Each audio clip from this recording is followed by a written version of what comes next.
uma experiência da fé. Eu quero convidá-los para nós abrirmos a palavra do Senhor na carta de Paulo aos Romanos, capítulo 1 e o versículo de número 1. Romanos, capítulo 1, versículo de número 1. Para nossa meditação, nossa reflexão nesta noite, em nome de Jesus. O texto sagrado nos diz assim. O texto sagrado nos diz assim: Paulo, servo de Jesus Cristo, chamado para ser apóstolo, separado para o Evangelho de Deus. Amém? Vamos ler juntos esse versículo? Vamos lá. Paulo, servo de Jesus Cristo, chamado para apóstolo, separado para o Evangelho de Deus. Meus irmãos, nós sabemos, você vai acompanhando a história no livro de Atos, a narração de Lucas, né? E a gente, logo no partir do capítulo 9 de Atos dos Apóstolos, quando começa a perseguição, no capítulo 8 de Atos, começa a perseguição na igreja primitiva, no primeiro século, né? No capítulo 9, a gente vai conhecer a história da conversão de Paulo. Ele, todos nós sabemos, que ele era um judeu nato, da tribo de Benjamim, a primeira tribo da onde saiu o primeiro rei de Israel, que foi o rei Saul. E em homenagem ao rei Saul, foi que Paulo recebeu o nome de Saulo, né? E ele fazia parte do grupo dos fariseus, era a seita mais rígida da época. Os homens que faziam parte, pastor Paulo, desta seita,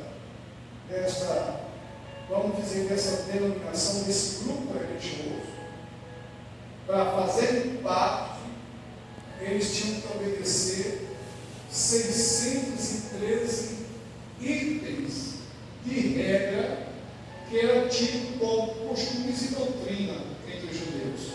613. Para você ver como nos dias de hoje as coisas é mais complicada, né? Porque para ser um fariseu tinha que conhecer, viver, ensinar esses 613 itens da fé dos fariseus. E você observa que nós, assembleianos, são poucos que conhecem o credo religioso. Eu acho que são 27 itens, né? Não é 14 itens do nosso credo. E muitos crentes não conhecem o credo das Assembleias de Deus, né? Imagine se fosse para nós decorar 613 itens, né? Entre regras, costumes e doutrinas dos fariseus. Paulo sabia de todas essas regras. O apóstolo Paulo chega a dizer que antes de ele se converter a Cristo, fazendo parte desse grupo dos fariseus, ele era o mais zeloso daqueles da sua época. Entre pessoas mais velhas e mais jovens, Paulo era o mais zeloso pelas coisas de Deus. Embora que o zelo que ele tinha era um zelo que estava ainda na ignorância, achar que matar um cristão, ele estava prestando um serviço a Deus. Ele era muito rígido, né? Nós conhecemos a história da sua conversão na estrada de Damasco. Mas eu não quero tratar muito da biografia de Paulo. Eu quero tratar da maneira como ele se expressa, pastor Paulo, para a igreja de Roma. Acredita-se que no dia de Pentecostes, quando mais de quase 3 mil vidas aceitaram a Cristo pela pregação de Paulo, depois das festividades religiosas daquela época, os que moravam em Roma retornaram, porém retornaram com uma mensagem de um Cristo, o Messias prometido que veio para salvar o mundo, e primeiramente o povo hebreu. E estes que voltaram de Jerusalém para Roma, eles agora, levando Jesus no coração, eles se agrupam e formam-se aí uma comunidade entre judeus e gentios convertidos a Cristo. E no período que Paulo escreve esta carta para a igreja, Paulo fica sabendo que havia os crentes, mas não havia pastores. Havia um grupo de crentes e esses crentes estavam enfrentando problemas concernente à crença na salvação, na justificação, na salvação em Cristo, porque alguns judeus que haviam professado a fé em Cristo ainda queriam manter a tradição religiosa do judaísmo, querendo impor as obrigações, costumes do judaísmo como um meio de salvação para o crente. E Paulo, quando ele tem conhecimento dessas coisas, Paulo se empresta ao Espírito Santo para escrever a carta aos Romanos, que seria levado por uma diaconisa chamada Febe, que era a cooperadora de Paulo na obra do Evangelho. Era uma crente, uma empresária, que estava indo passar algum tempo em Roma. E Paulo escreve a sua carta, inspirada pelo Espírito Santo, e leva através da irmã Febe. E como é que nós sabemos que em Roma não tinha pastores? Porque Paulo jamais iria escrever uma carta para uma igreja que já tinha um pastor. Hoje não, mas naquele tempo os obreiros, os pastores respeitavam uns aos outros, né? Respeitavam uns aos outros. Então, em hipótese alguma, Paulo iria mandar uma carta para uma igreja que tinha pastor, né? Não iria cair bem se eu, como pastor, lá em Brejo da Onça, no município de São Miguel, fosse mandar uma carta doutrinária para ser lida aqui no púlpito desta igreja para os crentes. Se a igreja já tem um pastor, então não precisaria eu mandar uma carta para esta igreja. Então nós concluímos que Paulo sabia que a igreja não tinha um pastor definido, mas havia crentes que estavam correndo o perigo de naufragar na fé por causa dos costumes e da crendice dos judaizantes. Agora, Paulo, quando ele vai escrever essa carta, ele usa o costume da época. No cabeçalho dessa carta, ele começa com toda a sobriedade, simplicidade. Ele quer se apresentar para esta igreja, para esse grupo de crentes que estavam lá em Roma. Ele se apresenta citando primeiramente o seu nome. Olha que coisa interessante. Eu até costumo colocar como título desse texto a humildade do obreiro em apresentar as suas credenciais. Porque a pessoa, pastor Paulo, como Paulo era, né? Ele era poliglota, tinha duas cidadanias, uma israelense e outra romana, era escritor, fariseu, doutor em ensinamentos teológicos da época, fazia parte do Sinédrio, ele era um representante legal da liderança religiosa em Jerusalém, e ele também era aluno, aprendeu aos pés do maior ensinador da época, que era o doutor Gamaliel. Então, este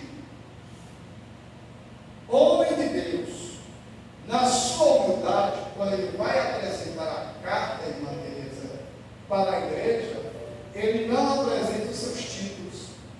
Ele não diz que ele é doutor, ele não diz que é formado, ele não diz que é um poliglota, ele não diz que faz parte do Sinédrio, que é um fariseu. Não. Ele começa a carta dizendo: Paulo, o seu nome pessoal. Ele queria que os crentes conhecessem ele, minha irmã, pelo seu nome. Aleluia. Porque o nome da pessoa revela a sua personalidade e o seu caráter. Não é verdade? Se o pastor Paulo está lá na convenção e alguém diz: este aqui é o pastor Paulo Alves, lá no Piauí, quem o conhece vai saber que ele é pastor presidente da Assembleia de Deus, Ministério Filadélfia, no estado do Piauí, na capital, em Teresina. Né? Então os pastores, os convencionais, já sabem quem é ele. E quem o conhece como pessoa, como amigo, como vizinho, o nome Paulo Alves, para a vizinhança, vai dizer quem é ele. Então Paulo tinha muita preocupação em apresentar o seu nome, como quem diz: eu quero que vocês conheçam a minha pessoa, o Paulo. Não olhe para mim como quem diz: estou olhando para um doutor, porque Paulo entendia que a sua formação acadêmica não era suficiente. Ele queria que as pessoas conhecessem o seu nome, porque o seu nome teria que ter mais importância, mais significado do que os títulos acadêmicos.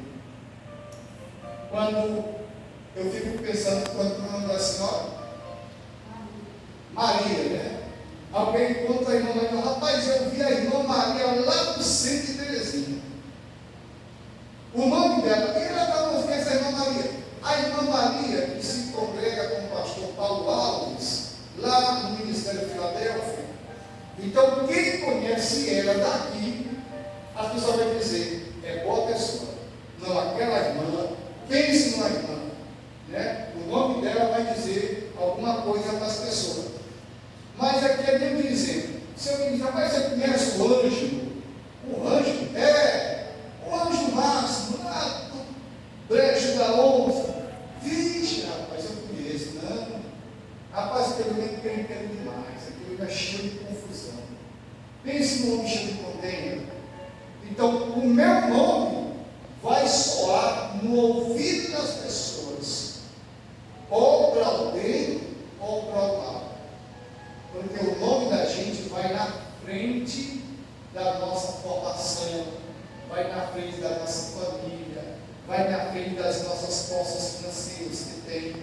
O nome é tão importante que a Bíblia diz em Provérbio: mais vale um bom nome do que muitas gente. Então, o que eu quero aprender aqui, que o nosso nome precisa ter um grande significado, tanto no mundo espiritual como no mundo físico. O nosso nome é tão importante porque aqueles que amam de herdar o reino de Deus, os seus nomes são tão importantes que já está escrito no livro da Bíblia. aqueles que vão se perder, aqueles que recusaram a salvação de Deus em Cristo, infelizmente os seus nomes não estão escritos no livro da vida. O nome da pessoa faz uma grande diferença no mundo físico e no mundo espiritual. Glória a Deus! Vamos dar exemplo da importância do nome no mundo físico. Todos nós nos lembramos que quando Jesus foi crucificado e foi morto, Nicodemos e José da Arimateia usaram a influência do seu nome para falar com o governador Pilatos e pedir autorização para tirar o corpo de Jesus da cruz. E Pilatos concedeu, porque era o doutor Nicodemos que estava solicitando, juntamente com o grande homem José de Arimateia. Se eu fosse um anjo, talvez não iria conceder. Não é verdade? O nome da pessoa tem grande significado. Observe que nos nossos dias, quando se menciona o nome do presidente atual, Inácio Lula da Silva, e menciona o nome do presidente anterior, o nome dessas duas personagens divide a opinião pública. Uns são contra e outros são a favor. Um diz esse é um santo, outro diz esse não é santo coisa nenhuma. Porque o nome deles tem grande significado, nos nossos dias. Vamos ver um exemplo da importância do nome de uma pessoa crente no mundo espiritual. Nós nos lembramos, lá em Atos dos Apóstolos, que 7 filhos de um sacerdote foram convidados para expulsar um demônio que estava na vida de um homem. E aqueles camaradas vestidos, aqueles sacerdotes, eles vestiam bonito, vestiam bem, botaram aquela roupa, aquela coisa bonita, calçado bonito, e foi. E eram todos da mesma família. Foram expulsados um demônio. Quando chegou na casa, diz em Atos dos Apóstolos, que a pessoa endemoniada, eles disseram: eu te desconjuro, em nome de Jesus, a quem Paulo prega. E o demônio que estava na pessoa disse: eu conheço Jesus, e eu também sei quem é Paulo. Olha só, eu sei também quem é Paulo. Eu conheço Jesus e conheço também Paulo. Como que diz, o nome de Paulo a gente respeita. A gente respeita o nome do poderoso que é Jesus, mas o nome de vocês não tem significado aqui. Quem são vocês? Aí a Bíblia diz que aquele demônio que estava naquela pessoa manifestou-se e surraram os 7 filhos de sacerdotes, e eles saíram correndo, gritando: vale Deus! E atacam com ele. Por quê? Porque o nome deles não tinha significado nenhum no mundo espiritual. Não é verdade? Quando Jesus manda os 70 fazer o evangelismo, diz: vá e cure os enfermos, expulse os demônios, limpe os leprosos, ressuscite os mortos. Quando eles retornam, a Bíblia diz em Lucas capítulo 10, que eles, cheios de alegria, disseram: Senhor, pelo teu nome, até os demônios se ajoelham e são subidos a nós. O teu nome tem poder. Por isso Jesus, ele tinha preocupação em saber o que as pessoas pensavam a respeito dele. Aí ele disse: vem cá vocês, o que é que o povo dizem por aí sobre mim? O que é que eles pensam de mim? Alguém disse: uns dizem que tu é Jeremias, que tu é alguns profetas, que tu é João Batista. Mas para vocês, o que representa a minha pessoa? Aí disseram: tu és o Cristo, o Filho de Deus vivo. Nós não temos dúvida. Então o que eu aprendo? Que nós, os crentes, devemos ter zelo, principalmente teve o nosso nome. Cada crente que faz parte da Igreja Assembleia de Deus, Ministério Filadélfia, ou que faz parte de qualquer outra igreja, uma das coisas que o crente precisa zelar e prezar é pelo seu nome. O crente precisa ter cuidado com o seu nome. Porque quando eu olho para alguém, ou ouço falar em alguém, eu logo vou criar um conceito, bom ou ruim, daquela pessoa. Não é assim? Então, a segunda coisa que eu vou aprender neste versículo é que quando Paulo vai se apresentar, ele tem a humildade. Ele diz: Paulo.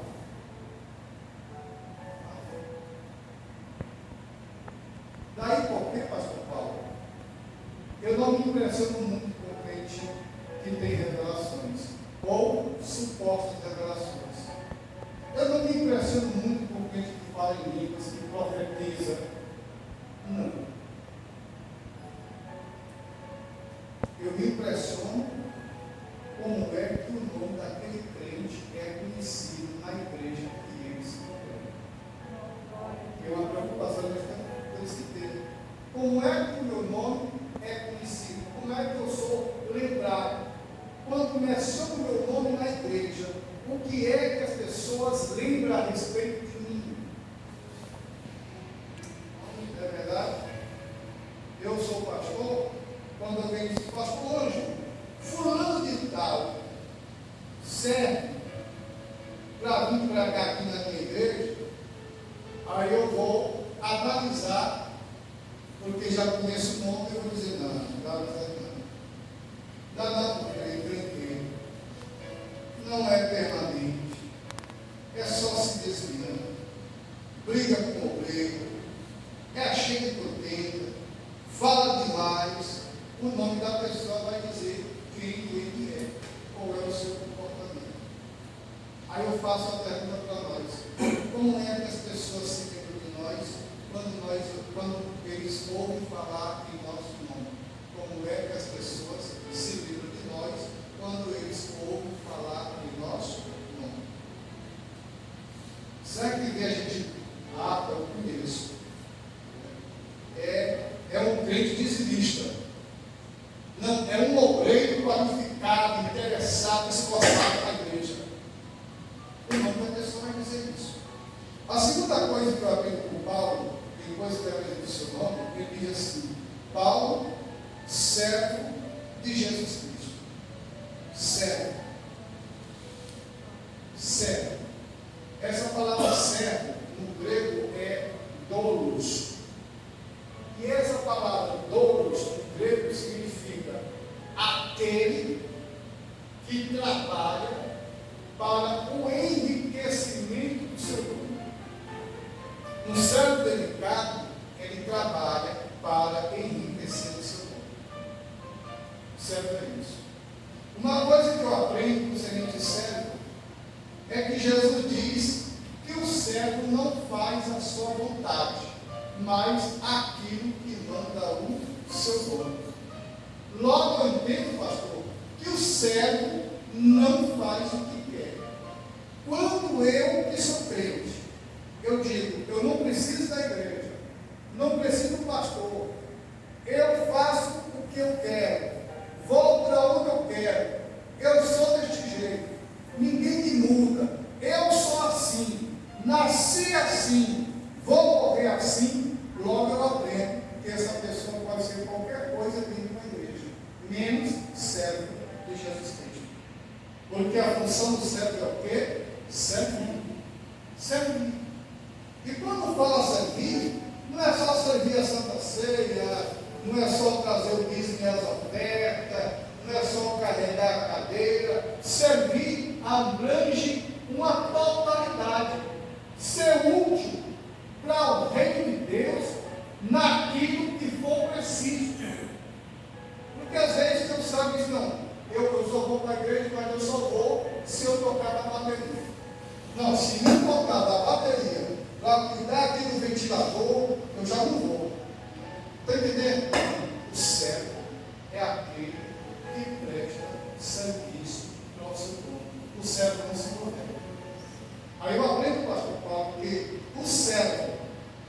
serve para servir, não serve para ser servo de Jesus Cristo.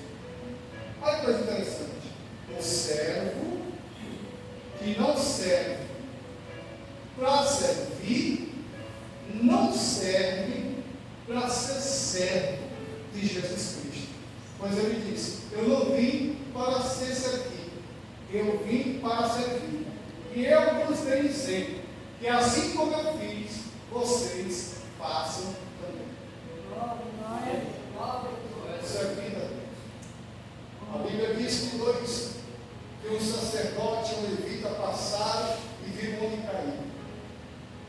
Ali estava passando o religioso, o sacerdote, os que representam os ministros da palavra, passou o levita, os que representam os músicos, cantores, compositores, de pessoas de grande talento, e ali passou um samaritano, que não era levita, não era sacerdote, mas quando ele passou, ali estava aquele homem caído, doente, e Deus queria levar aquele homem. Aquele homem iria morrer se ficasse ali. Então, o samaritano, com espírito de servo, se agachou, botou óleo, levantou o homem, botou sobre a mula, levou para o hospital, pagou a língua diária e disse: quando eu voltar eu pago o resto, se precisar. Aquele que foi assaltado, ferido, caído, não morreu, porque o servo passou ali. Eu aprendo que a nossa função de servo, o papel de levantar os que estão caídos. Essa é a função do servo. Levantar os que estão caídos. O servo é isso. Outra coisa que eu aprendo, que quando ele se apresenta como servo, ele diz: Paulo, servo de Jesus Cristo, chamado para apóstolo. Se tem uma das coisas, pastor Paulo, que o Paulo apóstolo tinha como certeza, era do seu chamado. Essa é uma das coisas que o crente não pode esquecer, não pode perder. É a certeza do seu chamado. Paulo disse: Paulo, servo de Jesus Cristo, chamado para apóstolo. Ele sabia que era chamado e ele também sabia para que foi chamado. Para ser apóstolo.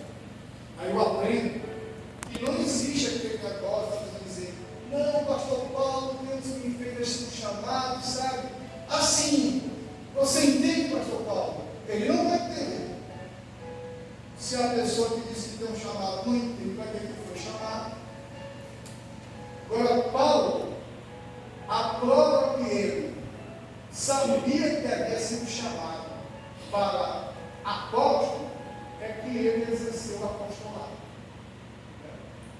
Nós devemos orar a Deus e perguntar: Senhor, para qual área, para qual departamento o Senhor quer me usar na igreja? Para qual departamento o Senhor está me chamando? Aí não precisa, às vezes, o líder se preocupar com o crente. Oh, meu irmão, não, ele já sabe.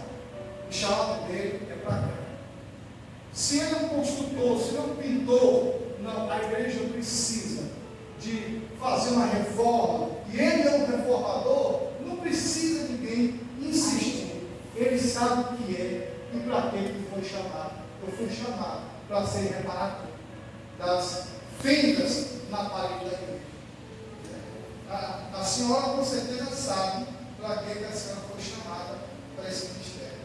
Eu posso ter uma dúvida assim: pastor, eu não sei, eu penso que é para isso, às vezes eu penso que é para aquilo. Não, a senhora já sabe para que a senhora é chamada. Não é verdade? Não é, pastor Paulo?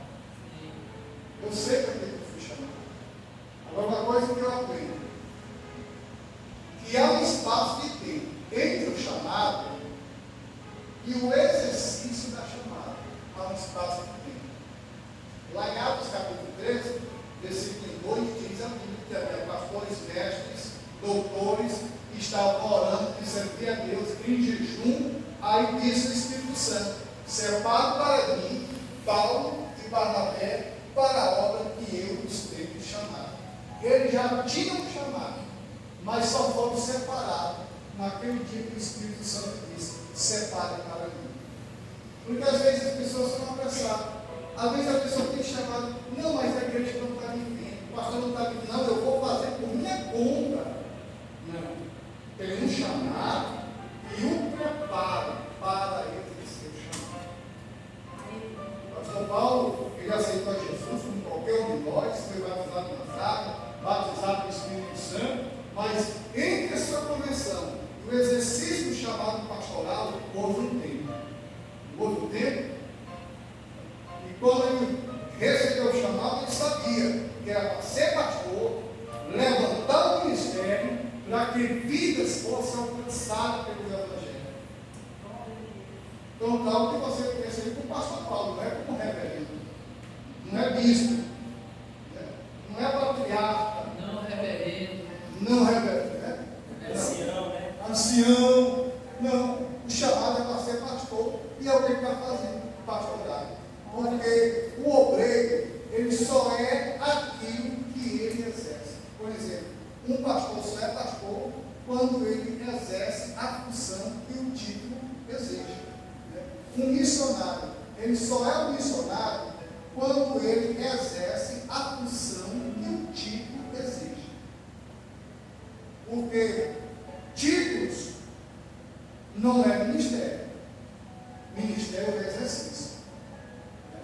Ministério é exercício. Amém? A outra coisa que eu aprendo é que ele diz: Paulo, chamado para ser apóstolo, nós entendemos que ele foi chamado, sabe para que foi chamado. Separado para o Evangelho de Deus. E aqui, uma das coisas que principalmente o pregador precisa entender: não dá certo pastor Paulo ser vereador. Se um dia levantar uma chave para ser vereador ou deputado estadual, não vote, porque não vai dar certo. Por que não? Porque ele foi separado, foi para o Evangelho de Deus. O negócio dele é vida, é curar ferida, é ir atrás de almas perdidas, é restituir vidas, é reconstruir vida, é levantar família. O chamado dele é para ser pastor. Se fosse para ser político, seria um grande empresário e um grande deputado no estado do Piauí. Não é, pastor? E a prova é que quem entra na política nunca vai se enganar que alguém entra na política porque quer, preocupado com a vida do irmão, preocupado com a velhice dele. Não. Todo político, a única preocupação é com si próprio. E ganhar muito dinheiro. Se fosse para ganhar dinheiro, pastor Paulo não seria pastor. Seria um excelente político nesta cidade. Uma grande personagem política no meio desta sociedade. Ia ganhar muito dinheiro. Aí você ia aprender, se nós aprendemos, que nós, no ministério, não é para ganhar dinheiro. Não é para ganhar dinheiro. Apesar que toda obra de Deus, a mola forte é o dinheiro. A Bíblia diz: para se alegrar, se faz uma festa com banquete. Para sorrir, a pessoa bebe muito vinho. Mas o dinheiro, por tudo, responde. É o dinheiro que responde. Foi o dinheiro que comprou essa coisa maravilhosa aqui para ventilar. Foi o dinheiro, né? Dízimo, oferta. Ou talvez o dinheiro do aposento do pastor. Entendeu? Isso aqui não ia existir se não tivesse dinheiro. Temos um público bonito, um som de boa qualidade, uma boa baterista, temos um bom material de som. Isso tudo envolve dinheiro, porque é o dinheiro que por tudo responde. Então tem pessoas que sabem que foi chamado não somente para ofertar e dizimar, mas para ajudar na obra missionária. E aqui está a minha nora. Ela se congrega em Timon, mas ela oferta lá no campo missionário, aonde o sobre dela é pastor. Dizime em Timon. mas ela conhece a necessidade lá da obra. E ela foi ser chamada para cooperar no nosso ministério. Não é verdade? Então, a nossa oração, que pessoas também entendam que a gente às vezes vai chamar, não é só para congregar, mas também para contribuir, ajudar a levantar o ministério e levar o evangelho mais à frente. Mas para isso, o dinheiro oportuno responde. Não é verdade? Se o pastor Paulo quiser fazer uma grande festividade e chamar aqui Marco Feliciano, Napoleão Falcão, esses pastorzão famosos, tem que gastar muito, né, pastor? Ele não vem de moto, não, vem de avião, passagem de ida e volta, hospedagem de hotel, alimentação, e tem que ter uma oferta. Vai ter um grupo muito abençoado, com o pregador de renome? Vai, mas o dinheiro, por tudo, responde. Não é verdade? Construir, abrir outras congregações, e às vezes precisamos observar que Deus também nos chama para contribuir nas construções.